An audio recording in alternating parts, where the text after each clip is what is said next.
Corruption is the bane to Nigeria's development. Join the EFCC crusade in bringing corruption to its barest minimum. Hello and welcome to another episode of The Eagle. My name is Aisha Muhammad.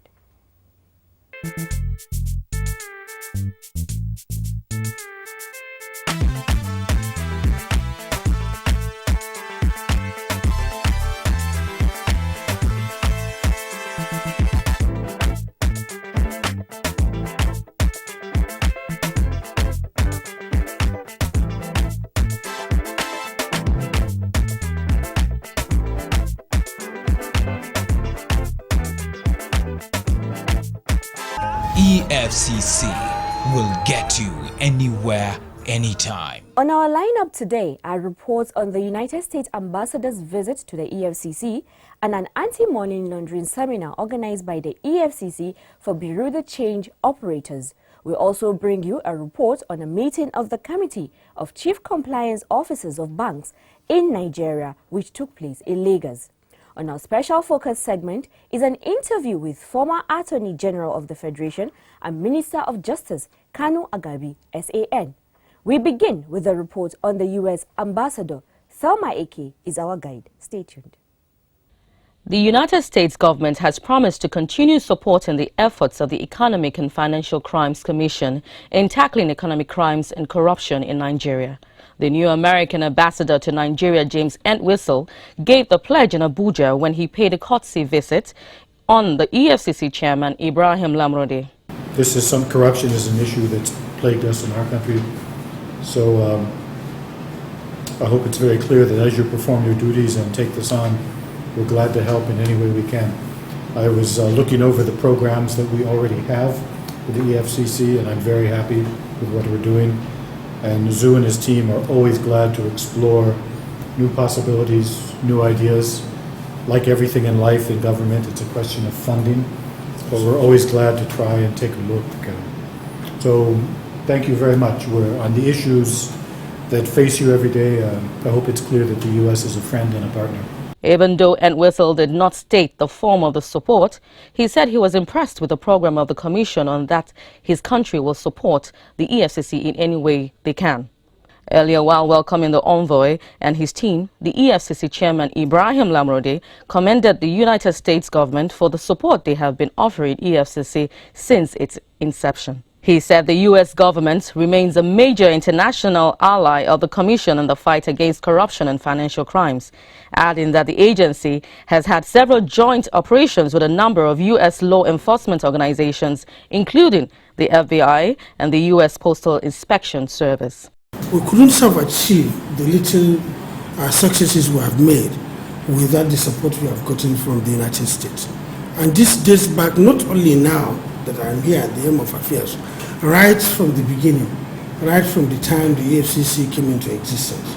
If there was any country that's identified with the work of the EFCC, is the United States. The EFCC chairman also disclosed that the Commission remains neutral and non-partisan in the discharge of its responsibilities. Most of the time, anything that happens, whether it is right or wrong, whether they are at fault or not, they blame it on someone. Even while there is a genuine case of mismanagement of funds, and you go after an individual, he will start screaming that he is being hunted because he belongs to the opposition. For a political reason, yeah. Some political reason and so on. Same thing happens in my country. So it's a situation that we believe the field is laden with landmines now, so we have to meander to avoid stepping on some of these mines so that they don't blow us up. It's very difficult. We have gone through that in 2011 when we had the election in 2007. Anytime you have an election coming, it becomes very difficult to do anything. He, however, assured the ambassador that the Commission will not be deterred. But we believe we'll try to do our job to the best of our ability. with the dictate of our conscience, knowing fully well what we are doing is right. He said despite the challenges confronting the commission, it was able to secure 117 convictions in 2013. Thelma, AK, reporting for the Eagle. Nigeria is the 6th largest producer of oil in the world. In over 50 years of oil exploration, the country has earned well over $600 billion as oil revenue. If properly managed, it should provide us with a health system that will save lives and not a decaying health system. A society where energy goes round for meaningful development and not an epileptic power supply system. A productive educational system and not a decaying educational system. A society where jobs are created for self-sustainability and not a society where our youth roam the streets unemployed. A highway of safety and security and not roads that lead us to early graves. We should have credible leaders who deliver dividends of democracy to the people and not corrupt leaders who divert our collective revenue for private use. Say no to corrupt leaders. See something. Say something. This message is from the Economic and Financial Crimes Commission, EFCC. Bureau de Change operators across Nigeria have been charged to carry out their businesses within the ambit of the law and in line with international best practices or risk prosecution and loss of their operating licenses. This charge was given by the Executive Chairman of the Economic and Financial Crimes Commission, Mr. Ibrahim Lamurdi, while delivering a keynote address at a one-day sensitization workshop organized for Bureau de Change operators. But before we bring you this report, let's take this by Zainab Sana Ahmad. Executive Chairman of the Economic and Financial Crimes Commission, Mr. Ibrahim Lamurdi, has warned chief compliance officers of banks in Nigeria to report suspicious transactions to avoid a situation where bank officials will be arrested in place of the criminals who carry out these transactions. Lamurdi gave the charge while presenting a paper entitled Anti-Money Laundering Laws and Counter-Financing Terrorism, AML, CFT Compliance by Banks, Contemporary Issues in Compliance and Enforcement, at a meeting of the Committee of Chief Compliance Officers of Banks in Nigeria, which took place in Lagos. He told the bankers that as chief compliance officers, they are the bridge between the law enforcement, regulatory agencies and the various banks they represent. For us in the EFCC and generally all law enforcement agencies in the country, you are our first line of contact with the banks. And it is only fair and natural that we should be participating in this monthly meeting. The EFCC boss also charged the compliant officers to check the rising incidents of bank officials tipping off customers under investigation by the Commission. He vowed that the EFCC will continue to clamp down on criminals who prey on the gullibility of a sector that believes so much in loyalty to their customers. He assured that the EFCC was prepared to forge a better working relationship with members of the committee to improve their capacity to ensure compliance with anti-money laundering regulations by reporting all suspicious activities within the banking sector.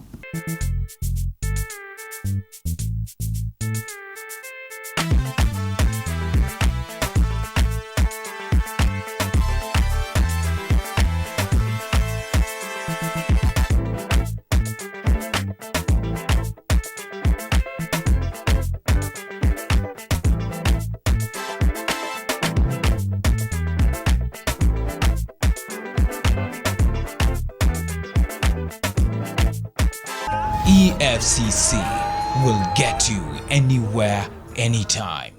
Bureau de Change operators across Nigeria have been charged to carry out their businesses within the ambit of the law and in line with international best practices or risk prosecution and loss of their operating licenses.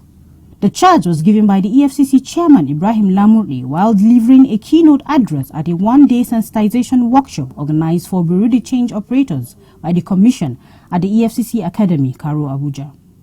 Lamurdi expressed displeasure with the role of the operators in the fiscal movement of cash across the nation's borders. According to him, about $25.4 billion was moved out of the country through cross-border physical movement of cash and financial instruments between 2009 and 2013. These figures may not necessarily be indicative of the proceeds of crime It does, however, show the ML/CFT vulnerabilities associated with cash movements in the country. He enjoined their leadership to identify and weed out unprofessional operators among them who render services without the knowledge of the relevant laws. He warned that while the action of the CBN in withdrawing operating licenses of 236 operators across Nigeria was administrative in nature, the involvement of EFCC entails the investigation of alleged financial crimes which could lead to the prosecution of the BDC and their accomplices. I am Zainab Sani Ahmed reporting for the Eagle. Nigeria is the 6th largest producer of oil in the world. In over 50 years of oil exploration, the country has earned well over $600 billion as oil revenue. If properly managed, it should provide us with a health system that will save lives and not a decaying health system. A society where energy goes round for meaningful development and not an epileptic power supply system. A productive educational system and not a decaying educational system. A society where jobs are created for self-sustainability and not a society where our youth roam the streets unemployed. A highway of safety and security and not roads that lead us to early graves. We should have credible leaders who deliver dividends of democracy to the people and not corrupt leaders who divert our collective revenue for private use. Say no to corrupt leaders. See something. Say something. This message is from the Economic and Financial Crimes Commission, EFCC. Welcome back. Next is the special focus segment with Kamili Gebi. On this segment today is an interview the Eagle team had with former Attorney General of the Federation and Minister of Justice, Kanu Agabi, SAN. Kamili Gebi, over to you.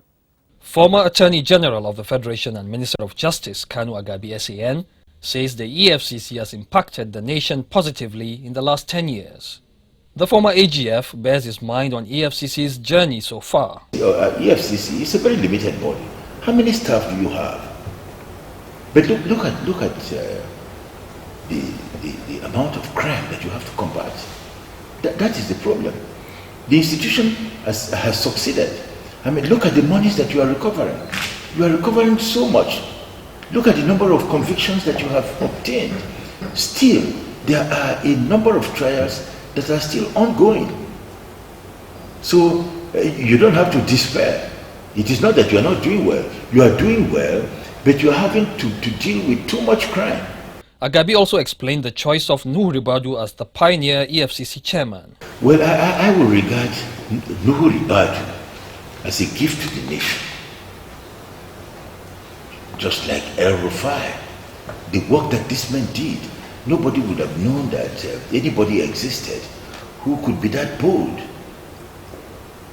The work they did required tremendous boldness. It required tremendous courage. That courage was extraordinary. If I tell you that I knew that somehow Nuhu Ribadu will come out and do this kind of work he did, I be lying. He was a gift to the nation. I just happened to know him as when I was prosecuting for the failed banks. He was one of the investigators associated with the failed banks tribunal. That's how I knew him. So his appointment is just an act of God. He cleared the air on people's assumption that the EFCC and ICPC are doing the same job, saying the establishment of the two organizations was born out of necessity. We need to set up more. We need to empower them. We don't have to collapse them all into one body. Why?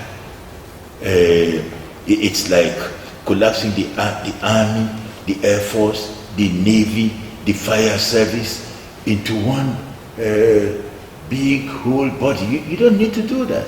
You can set up more specialized agencies. Why should we collapse them? Agabi said the EFCC is not to be blamed for not securing many high-profile convictions, especially in cases involving politically exposed persons. The appropriate laws are not in place to aid, to facilitate the punishment. The laws are open to exploitation. They are open to manipulation. Those who have the resources can manipulate it. And that is why that is happening. The small criminals have very limited resources and cannot manipulate the system. You have to punish according to law. You can't punish people or prosecute them according to your discretion. You have to follow the law. And so those who are able to exploit the law, exploit it. And you don't make the law. The EFCC or the ICPC or the police do not make the law. They enforce the law as it is. He also said the judiciary is not to be blamed for delays in prosecution of high-profile cases, as Nigeria has a good judicial system. The judiciary has done well. The judiciary, if we didn't have a good judiciary, the nation would long since have collapsed. Of course, we don't have a perfect judiciary. Here and there are judges who are corrupt. There is no doubt about that. The National Judicial Council has been punishing corrupt judges. And so I can't tell you that we don't have corrupt judges. But on the whole, as a percentage of the judiciary, they represent a negligible few. The judiciary is not perfect. I can tell you that. But at the same time, on the whole, the judiciary has done very well. It has demonstrated the courage to uphold the nation. If we had a totally corrupt judiciary, if the judiciary was not independent, believe me, we wouldn't be sitting down here. There would be violence on the streets, there would be violence in the offices. But the judiciary has done well, and it is entitled to be commended. It is correcting itself. It is correcting itself more than the executive is correcting itself.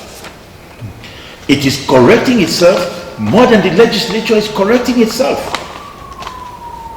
In fact, it is the one institution that is responsible for some of the correction that has taken place in the executive and in the legislature.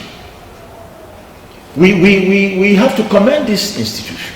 If we condemn it and discourage it, then there's no hope. Agabi believes the law that establishes the EFCC needs to be strengthened to improve the fight against corruption. The EFCC has done much better than was envisaged. It has. It has done much better than was envisaged. That's the truth. At the same time, a number of proposals have been given to the government for the establishment of special courts, the placement of the onus upon those who come under suspicion so that they can establish the sources of their wealth and so forth. These things have not been done. They can be done. It is so in other nations. Many nations put the onus on public officers who come under suspicion to prove the source of their wealth. In our country, the onus is on the state to prove that a person who has come under suspicion is justifiably under suspicion. So these are things that we can do. These things have been presented. I was a member of the Presidential Advisory Committee, and I'm aware that many proposals of this nature were presented to the executive and are being considered. When asked on what he thinks about the appointment and removal of EFCC chairman and why our political leaders steal money unjustifiably, Agabi responded this way. Yes, I would prefer for the chairman of the EFCC and even the members of the commission to be more independent than they are. They ought not to be removed with the type of ease that they are being removed. Like the nation was scandalized when Nuribadi was removed, just as the nation was scandalized when Farida was removed. They ought not to be removed so easily. But by doing that, we bring the institution under suspicion. They should be more independent. It is for the National Assembly to safeguard these offices by appropriate legislation. It can be done. At the same time, under a presidential system, the president is at liberty to appoint and to remove those he thinks he can work with or cannot work with. Our elections are faulty. If everybody knows that the elections are faulty, who does not know? The government itself has admitted that the elections are faulty. If the elections are faulty, persons will emerge who are not patriotic. Persons will emerge who are not competent. Persons will emerge who are not honest. So we need to do something about the elections. Again, when it comes to the elections, democracy is entirely new to us. The elections are new. It is an experiment. So mistakes have been made. We are correcting ourselves. We just have to be patient with the nation. In the past, there was controversy between the Office of the Chairman of the Economic and Financial Crimes Commission and the Office of the Attorney General of the Federation over issues of prosecutorial powers. What ideally should be the relationship between the two offices? That controversy ought not to arise, because the Attorney General is the Chief Law Officer of the Federation. The EFCC comes under the Office of the Attorney General. It does. All prosecutions, all matters of law enforcement, of law, come under the jurisdiction of the Attorney General. So there can be no controversy as far as that is concerned. The parties must act in good faith. The Attorney General must act in good faith. The Chairman of the EFCC must act in good faith. There ought to be no controversy. They are working to save the nation from crime. And that's how we wrap up today's episode of The Eagle. If you have enjoyed our package, keep a date with us next week. Until then, keep your questions, comments and suggestions coming. You can reach us via our Twitter handle @OfficialEFCC or leave a comment on our Facebook page officialefcc/facebook.com. And you can also watch EFCC activities on youtube.com/officialEFCC. Goodbye and God bless Nigeria.